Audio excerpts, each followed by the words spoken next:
and its impact on learning process, creative teaching methods and its impact on learning process. Now, in this session, I'll be answering a question.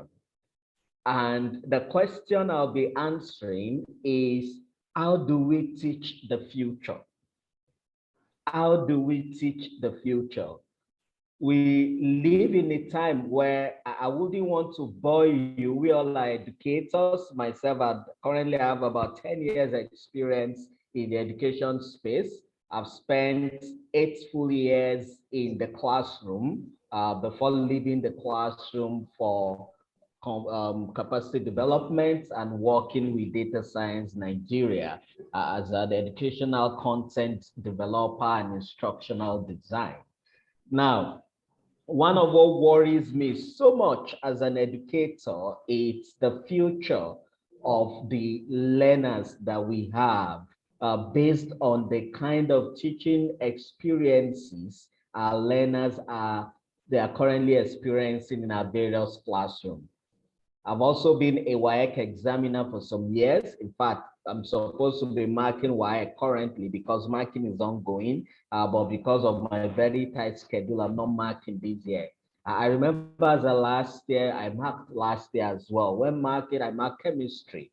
You could see that most of what is happening in our country, irrespective of the state, is not anything so good to talk about.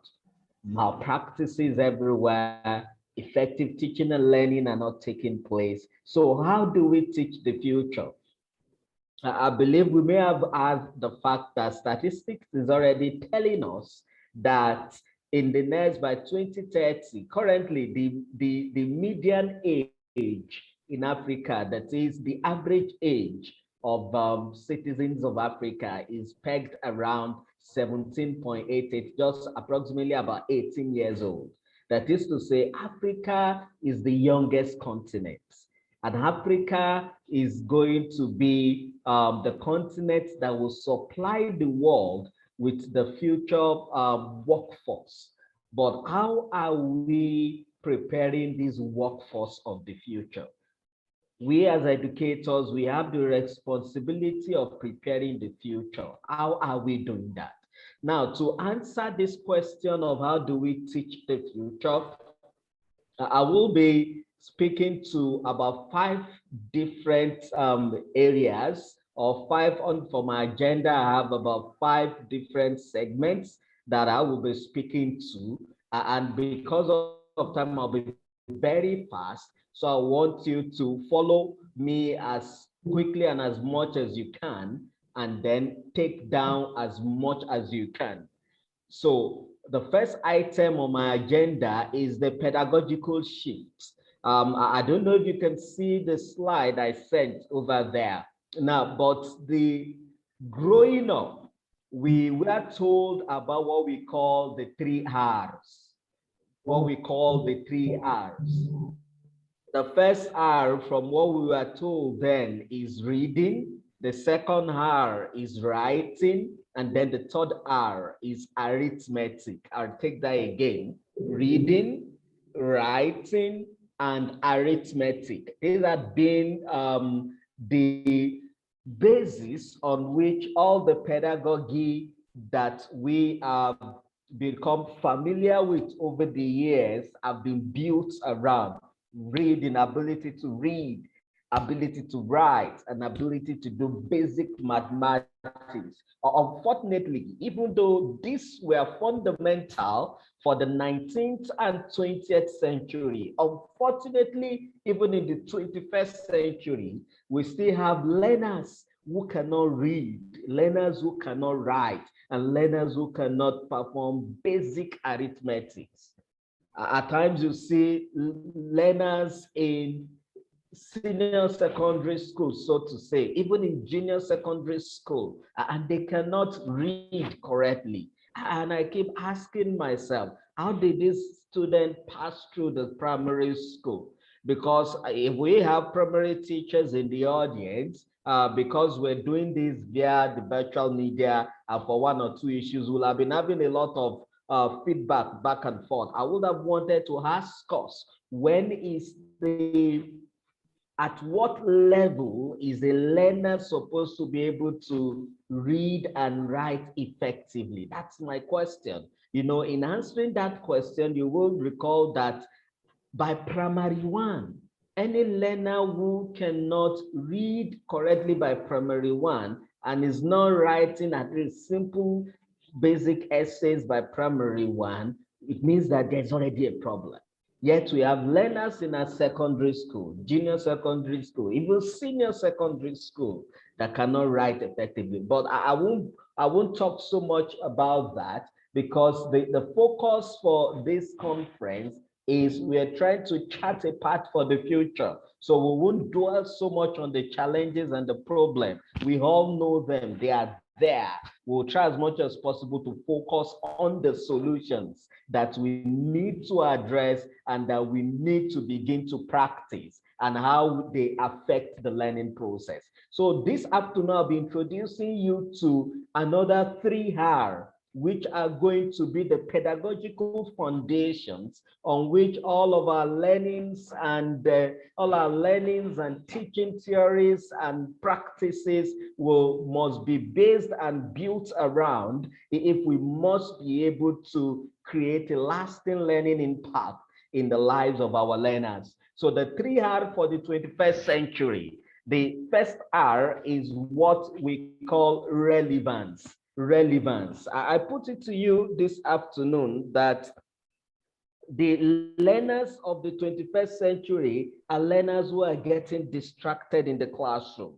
And one of what is bringing that distraction, or more or less a disconnection, as it were, in the classroom, it's because learners are not being engaged meaningfully. Their learning is not making meaning to them, or teaching, which is what we are doing in the classroom, is not making meaning to them. So learning, which is what happens to them, is actually not happening. You teach, they learn. And learning results in permanent changes or progressive gradual changes in behavior, attitude, and aptitude. Now, one of the reasons why this is not happening for our learners, I'm using the word learners deliberately because I know, I want to believe we may have primary school, nursery school teachers, those in secondary school, and even perhaps those in higher institution. So because we call them different names, I will just use the general expression learners to carry every one of them. So whatever level they are all learner. Number one, the first R is that our teaching must become relevant to their current experiences and circumstances of life. So by making teaching relevant, it will make teaching meaningful, and learning will become meaningful. They have the reason to learn because they can see how it affects them and how it affects the community and society. The second R of the 21st century is relationship. You all will agree with me, if we had all the time and I get to ask each and every one of us, you will agree with me that the teachers you remember the most, the teachers you had interactions with the most, the teachers that you still get to talk about today, even for many of us that have left school for many years, were teachers with whom we built personal relationship. Unfortunately, today in many of our schools and classrooms, this is not happening. Healthy relationship that tends to foster and encourage a learner to become a better version of himself or herself is not happening. And you need to know that it is relationship that will foster intrinsic motivation, which is the motivation that a learner needs to have the will and the wherewithal of himself or of herself to learn. Most of what we try to do are extrinsic motivation. We use the cane, we use different strategies. They will not last because once you leave, the learners go back to default setting.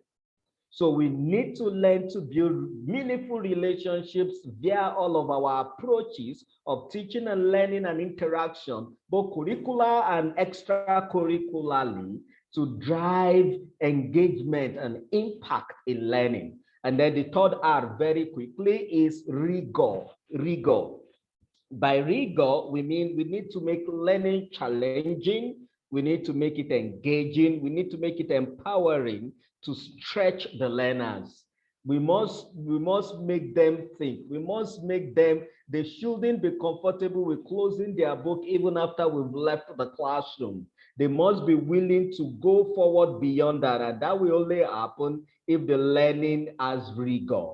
All right, very quickly, let me move. Now, the next thing I want to talk about is the difference between a passive learner, an engaged learner, and an empowered learner. Because these are foundations I'm setting. Within the next 10 minutes after now, I will now focus on some of these creative methods and just speak little to them. But you see, these issues I'm raising are very critical if you must be able to leverage creative methodologies. And these are the why. These are why we need to use those methods if we must achieve the result that we seek as a nation and as a people. So for a passive learner, you have them around you. Most of our learners are passive. So these are just some of the few characteristics. I won't talk about that. You know that these are what we struggle with in the classroom. Number one, the passive learner is absent-minded. Number two, they take no responsibility for their learning. They come to class unprepared. And number four, they take no initiative. So you see, these characteristics and many more that you know. You see, whenever you see this being exhibited by your learners, you need to know that they are passive. And by passiveness, we mean they are not involved, they are not engaged, nothing is happening. A passive learner is a learner in whose heart and life learning is not taking place. So you're only teaching at him, you're talking at him, or whatever it is you're doing it at him, but no meaningful transformation is happening for that learner. Very quickly, now, who then is an engaged learner? Now, by an engaged learner, you know, many a time we talk about the fact that we need to do engagement for our learner. We need to make our learning engaging, learning engaging, learning engaging. Now, I believe we've been hearing that expression over and over and over. But by an engaged learning or learner's engagement, what do we mean? Now, the truth of the matter is, when we say we're getting learners engaged or we should get learners engaged, what we're simply saying is we need to get learners to be interested in our own content, whatever the content or whatever it is we are trying to make them to learn or adopt. Number two, it means to get them interested in the things that interest us and the things that we think should interest them. Unfortunately, the same learner that will sit that finds it difficult to sit still for 10, 20 minutes in your classroom will go home, maybe pick an handset or sit before a computer at home or something and can be engaged in that thing for 2, 3, 4 hours. Yet the same learner cannot sit for 10 minutes in your classroom without causing a distraction. Why is it happening that way? It's simply because, yes, we're engaging them or we're trying to make them be interested in what we're doing, but these things are not what they feel they need to be doing. That is why somebody will tell you school na scam. He will say school na scam simply because he's not seeing how that relates to who he wants to become. So yes, we're engaging them, but those things are not interesting to them. I'll talk more to that later. And then engagement also means getting them interested in our curricula. Now, where are we going? This is where I will now tie everything together. I have about 10 to 15 minutes remaining. So this is where I will begin to tie everything together. So if you can hear me very well, I want you to pay very careful attention from here home. Our interest to build the kind of education system that we need to foster in our country is very critical going forward. Our interest is not just to move from a passive learner to engaged learner. Our desire is to begin to raise empowered learners. Now, what do we mean by empowered learners?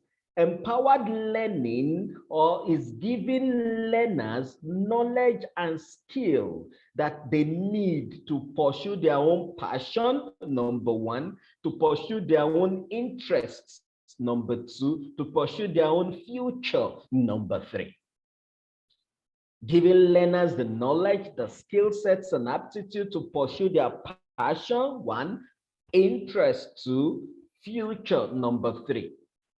How does all of this fuse together? Let me move. I'll talk more about that very briefly now. So let me just move. Don't worry, I'll talk more about an empowered learner before I tie this together. So what is the creative teaching process? The creative teaching process, or the creative teaching methods, are the teaching methodologies, the teaching approaches, the teaching styles, whatever name you want to call it, that fosters learners' engagement and learners' empowerment. If you can see my slide, I don't know if you can see my slides over there. Now, but if you can see my slide, 2 words, I changed the color. Engagement and empowerment. It was done deliberately because I am trying to signal you. It's part of the learning principles. I'm trying to signal you to see that these words are key. We need to foster learners' engagement. They need to be interested. We need to foster learner empowerment. We need to bring them to a point where they are prepared for that future. Nobody can tell you in the next 10, 15, 20 years the kind of job that our students today, what they will be doing. We know some of them, but many more don't know. Yes, sir. Hello, Mr. Femi, can you hear me? I can hear you. We have a power issue here, so we are trying to sort that out. Okay. So we lost it for about, I think, a minute plus. Okay. So if you could just give us, I can't hear you though, but I can see your mouth. Okay. If you can give us like 5 minutes to fix that, I'll just engage the audience here to let them know that we'll come back in the next when it's time, you let me know. Okay, thank you so much. All right, all right. We sincerely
Sir, can you hear me, sir? Yes, I can hear you. All right, you can probably go on, sir. You can go on. Sir. Okay, I can continue.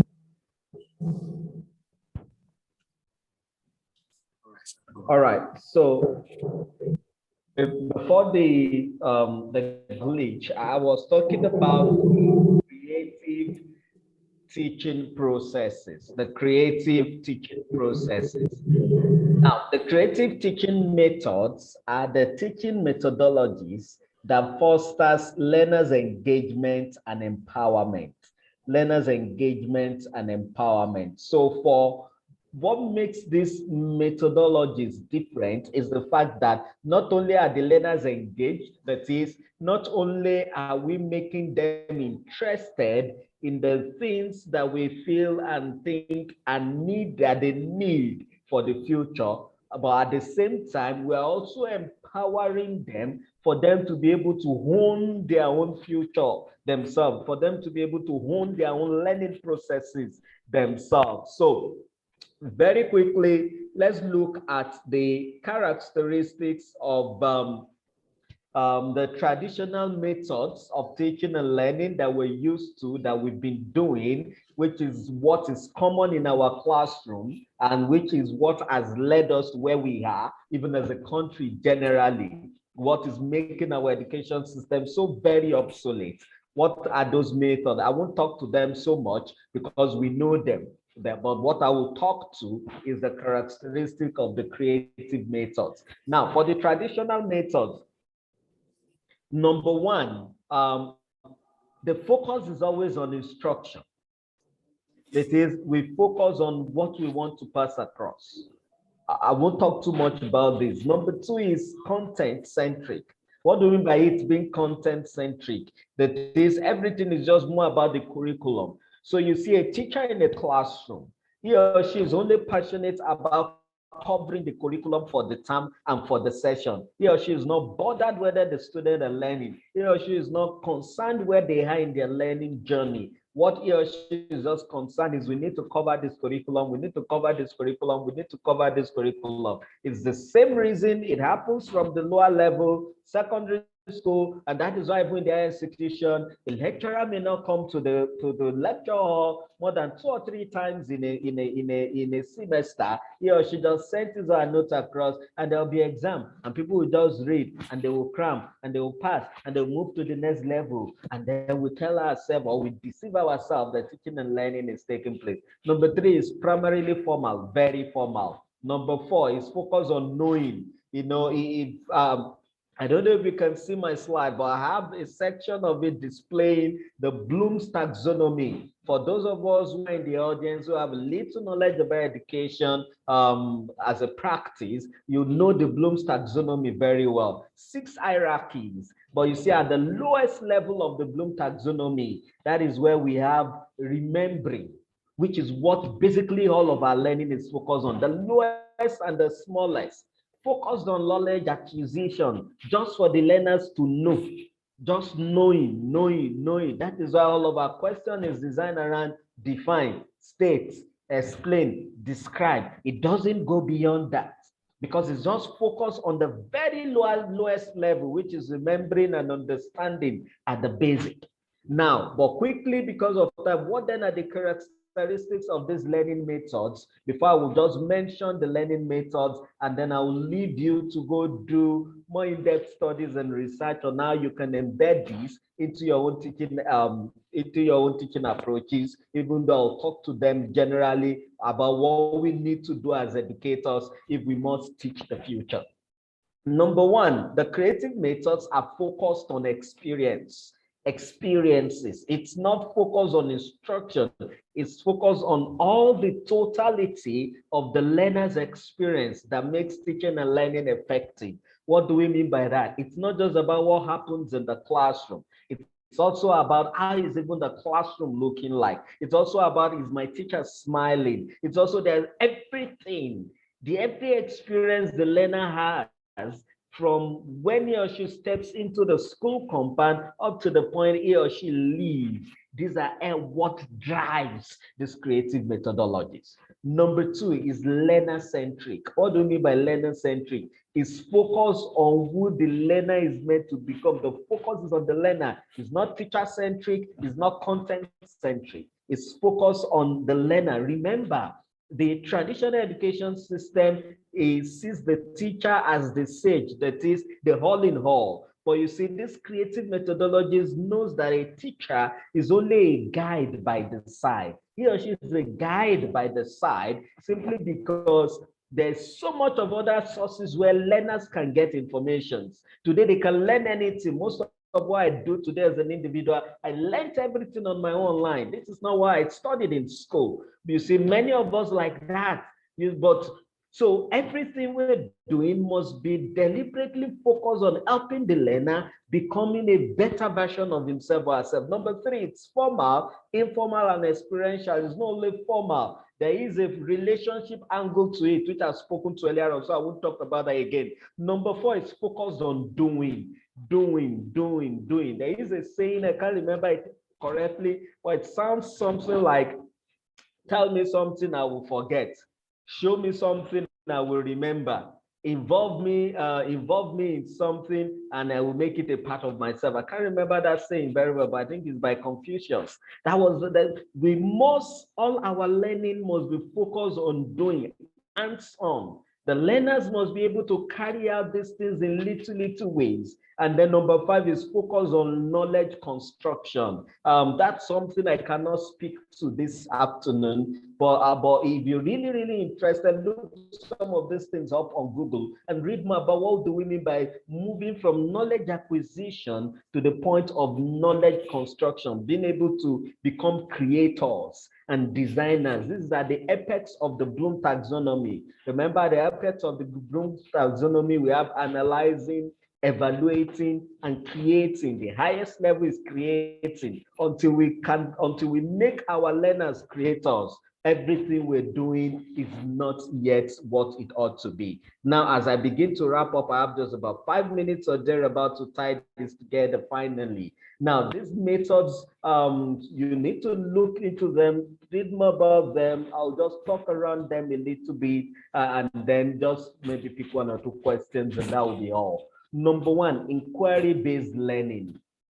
Inquiry-based learning is just all around leveraging questioning approaches for your teaching and learning. It's not enough that you have lesson notes and you just come to the class and dictate to the student or send a lesson note to them to copy on their own. When a teacher comes into the class, how do you draw out? Remember, the word education is from the Greek word educare, and it means to draw out. How do you do that drawing out process? How do you get them engaged in the classroom? You ask questions and you relate it to what they can see every day around themselves. Number two, project-based learning. Project-based learning, just as the name implies, the beautiful thing about these approaches is the name itself tells you about the kind of approaches that you need to leverage. Number two is project-based. We need to do a lot of hands-on. Most of our science schools or science, we don't have laboratories. And yet we're teaching sciences. How can you teach sciences without laboratory? It's not hands-on. And many times we think that we always need to have all of these things. It's not true. I have taught chemistry for 10 years now, and I've taught chemistry practicals every week. And I've done a lot of practicals using things that my students bring from home. I have used pencils and wires to do electrolysis. I don't need all those rods and all of that. I always tell people a very motivated teacher can teach the student under a mango tree, and the student will do very well and pass examination. This is not to downplay the place of infrastructures and all these things that we need, but it is to let us know that the onus is on us as teachers. If we're really passionate about what we do, we can always find ways around some of the challenges that we think we have. Number 3 is problem-based learning. Just as the name implies, it means solving real problems. How can we solve the problem of water scarcity in our community? And yet we teach water, and chemistry. What do they know about the water purification process? How can we even purify the water that comes into our school? Maybe we don't even have a tap water running and all of that. Maybe the source of water is well. How do we purify it? These are things that should be happening in the school. Children solving the problems they can even see around them in the school environment alone, not to talk about community, rather than just giving them book or written content that makes no meaning to them. The 4th one is blended learning. I believe from the theme of our conference already, you know the focus is technology. COVID already taught us a lot of things. Now this is post-COVID. We must be able, the whole idea around blended learning is using both face-to-face learning approaches and leveraging technology in one form or the other to drive learning engagement.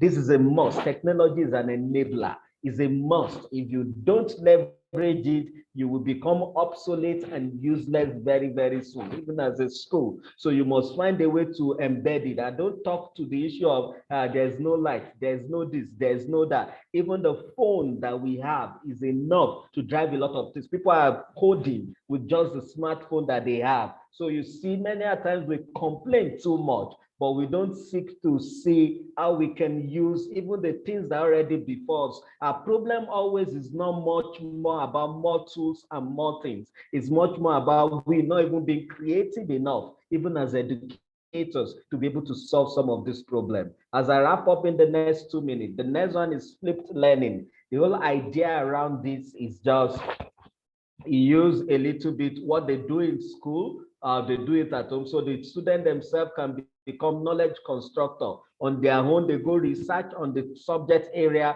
and then when we come to the classroom, instead of you teaching at them, they become the teacher. They give them ownership of learning.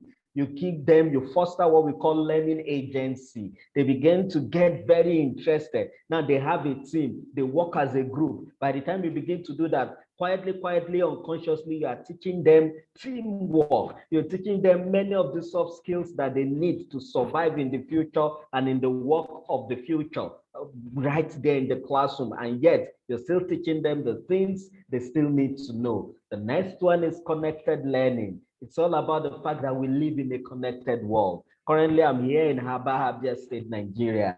I'm talking to you over there in Ogbomoso State, Nigeria. I work in Lagos State, Nigeria. For some months, I also teach in UK, United Kingdom, London, UK, all from the same position here in my office in Aba. It's a connected world. So you must be able to connect every segment of learning. You must be able to connect physics to chemistry to biology to mathematics and English and see where they all fuse together. And then lastly, our learning must be contextualized.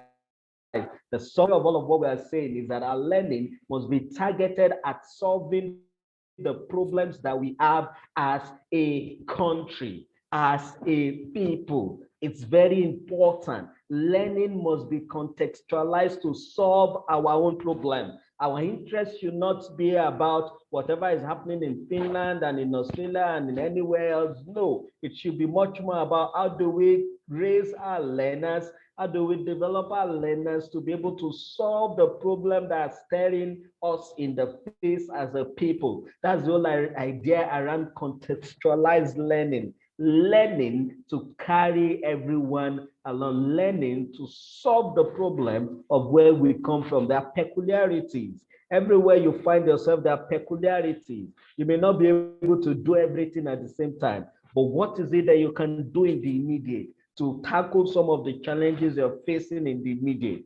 That should be our focus. That should be our interest.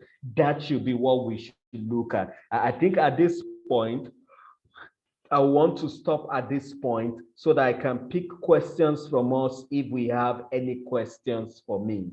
Thank you so much.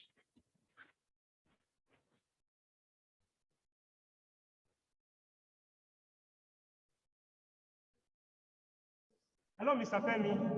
Yes, I can hear you, Mr. Jacob. Thank you for your time today.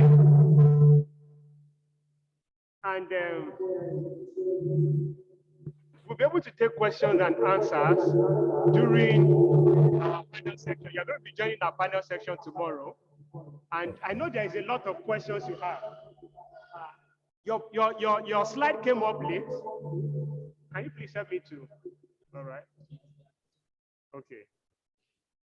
Then come here.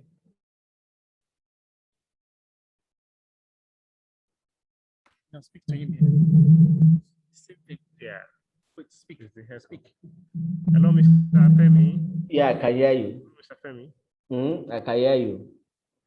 Okay, great. I was going to say that, do you have any question right now? Or some of the things he has said? Okay, we have one question. Yeah, I won't be available You can take tomorrow. up to 3 now. He's also going to join us during the I'm panel not section. going to be One available. of the kind of, teaching and learning approaches. You'll be able to give an answer to it during the panel session. But we have one question. Any other person? Okay, sir. I want you to ask your question, sir.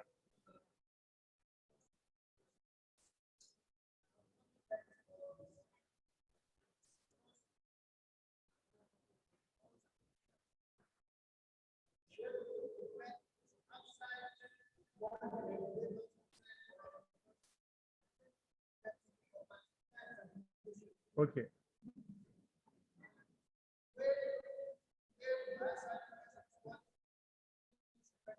Answer the question.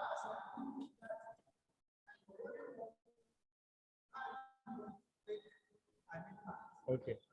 Okay, so okay. Okay, sir. So, Mr. Femi, Yes, Daddy's sir. question is, as teachers now, as an individual teacher, how can they practice some of these innovative teaching and learning methods when there is a guideline that regulates us, especially for qualifying exams and state exams? They have their regulations, they have their curriculum. How can they practice this as teachers and be able to make impact without ensuring that their students don't fail? While still ensuring that they don't fail the exams. Thank you very much for that question. Yeah, it's actually a very valid question. And it's a question that many a times I get to hear people get to ask the same question everywhere I go. Now, the truth of the matter is, it is even these methodologies and approaches that will help to strengthen we following through with, say, the WAEC curriculum and the WAEC syllabus, the NECO syllabus, for example, for those for exam classes like the senior secondary, and even whatever level it is, even if it's FLSC, the certificate for the primary school system. The idea is this. The intention or the purposes of these methodologies are not actually to change what we are doing. No, not at all. The idea is just about the teaching approaches. For example, let me take an example. I teach chemistry. Now, whenever my student comes to me, I teach in the laboratory when I was still in the school. Whenever I want to teach a topic, say I want to teach them chemical and physical changes, physical and chemical changes. Now, that's a topic that even in primary school, we teach in basic science as either permanent and temporary changes. Now, instead of me coming to the classroom and say, this morning we will be learning physical and chemical changes. No, I don't approach it that way. For example, one of the examples I usually use for them in the classroom for the senior secondary, I'll talk about, today we're going to be learning about the chemistry of egusi soup. Now you begin to wonder, how does that relate to what I want to teach? Now I use what they're very familiar with at home, egusi soup, or whatever one you're familiar with over there. I teach in the East. So I use the soup that we eat here in the East for as an example. That's contextualizing. I don't teach them so much, but I use the ones we use here. You don't know them. But over there, maybe you will teach them the chemistry of a foriro. Now, why are you doing that? Now, why am I coming from that angle? Everybody knows a foriro. Even the distracted child in the classroom is interested. What is Mr. Omotayo wanting to teach us this morning? And then I begin to ask, who can do this? Who can prepare? And then they begin to teach me how to prepare this in the class. And then while all of that conversation is up and everybody's interested and everybody's contributing, I now begin to draw on the important concept. And I begin to ask them, is it possible for you to separate Maggie from that the Maggie you added? Can you separate it after they'll say, no, it's not possible. What of the salt? Can we separate it again? No, it's not possible. And we begin to look. So I now leverage that experience to now talk about the fact that, so whenever you prepare, say, a pot of a foriro, what you have is what we call a chemical change, a change in which a new substance is formed. You can no longer get back. So you see, you use all of these experiences. The candle in the house, you melt it. After a while, it will form again. The wax will form together, and then it will become solid again. That is a physical change. No new substance is formed. It's just a change in phase. It can go back to the original one. So I'm still teaching the same chemistry. And they cannot forget my own chemistry, because it's very relatable, which yours does not. Is very relatable. It relates to the everyday experiences. It relates to what they know and see at home and all of that. In fact, I send them back home when they go home to go and teach their parents and everybody at home the chemistry of a foriro. So it's not as simple as that. You make it real to them. So I'm still teaching the same thing. Definitely all my questions will still be WAEC pass questions. They will still need to answer those because I am gradually preparing them for their final exam. So it's not a departure from what we are to teach. No, it's just being creative, being innovative about how I teach this same concept. Thank you. Thank you so much, Mr. Femi. That was apt. Thanks. Any other questions? I think that will be all for now. Thanks for joining once again, and see you tomorrow during a panel session. So do me a call afterwards. Let's talk. All right. Okay. Bye. Bye.